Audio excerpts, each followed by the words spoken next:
दुनियाचा एवढा मोठा महात्मा आपल्याकडे न सांगता आनंद स्वागत केलं, बसवलं, पूजा केली, साष्टांग दंडवत घातला, हात जोडून उभा राहायला विचारायला लागला, महाराज कसं काय माझ्याकडे आला?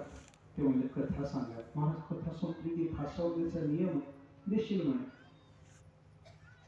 आता महात्मा ऐकायलाच तयार नाही, कथा सांगतोच म्हणे मी. त्याने आसनाची व्यवस्था करायला लागली. राजाला सांगितलं, तुला एक आसन, मला एक आसन घे, ऐकायला बस, कथा संपणार नाही माझी, काळजी करू नको.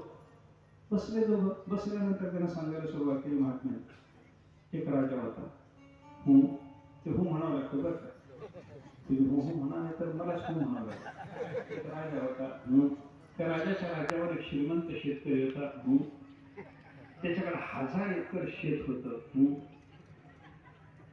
त्याला त्या वर्षी विचार केला, त्या वर्षी त्या शेतकऱ्याला की आता यंदाच्या वर्षी ज्वारीशिवाय काही पेरायचं नाही. 1000 एकर मध्ये ज्वारी पेरली त्यानं. ज्वारी चांगली पिकली. 1000 एकर मध्ये 2000 खंडी ज्वारी झाली. कोणाला द्यायचे तर द्यायचे, 2000 खंडी ज्वारी झाली. त्या शेतकऱ्याच्याकडे श्रीमान शेतकरी होता, त्याच्याकडे मोठं कोठार होतं. त्याने त्या कोठारामध्ये ती ज्वारी साठवून ठेवली. 2000 खंडी ज्वारी कोठारात साठवली. त्या कोठाराला एकच दार होतं, ते बंद केलं. त्या दाराला एक लहानसं छिद्र होतं. एक चिमणी आली, त्या भुकातून आत गेली. तिने एक ज्वारीचा दाणा उचलला, बाहेर आली, भुरकन उडून गेली. पुन्हा ती आली, ती आत गेली, तिने परत एक दाणा उचलला, चिमणी बाहेर आली, भुरकन उडाली.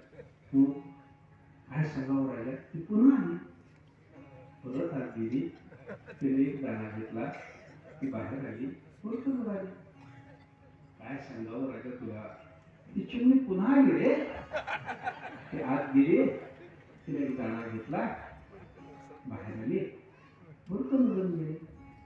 ते सकाळी जी चिमणी आली, चिड़ी आई अंदर धसी, एक दाना उठाया, बाहेर आई, भुर्र उड गई. हे जे चालू झालं त्या महात्म्याचं, सकाळी चालू झालेलं संध्याकाळपर्यंत महात्मा म्हणायला लागला, चिड़ी आई, चिड़ी आई, चिड़ी आई. शेवटी कंटाळून राजाने संध्याकाळी त्याला विचारलं, महाराज पुढं सांगा. अरे पुढचं सांगायला 2000 खंडी दाणे, एकेका दाण्यानं संपू दे ना. चिमणी येणार, एक एक दाना, ती दाना 2 देत नाही, एक ही दाना उठाती है, फिर मजे से बाहर आती है, इधर उधर घूमती है, अपने बच्चों को खाना खिलाती है, थोड़ी देर के बाद फिर आती है, फिर अंदर घुसती है. हे एका एका दाण्यानं व्हायचं. किती दाण्याचं? 2000 खंडी दाण्याचं.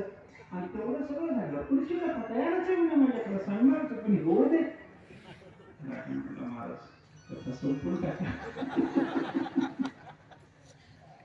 महात्म्यानं सांगितलं, वेड्या ही कथा संपाय करताच तुला सांगितले म्हणे. मूर्खाचा खर्च संपणाऱ्या कथेचे वेळ काय घेऊन बसलास, राज्यकारभाराकडे लक्ष नाही, काही नाही. मी कशा करता बोललो? अशा चरहाटासारख्या चालणाऱ्या दंतकथा काय उपयोग सांगा. चिडी यावी जाणारी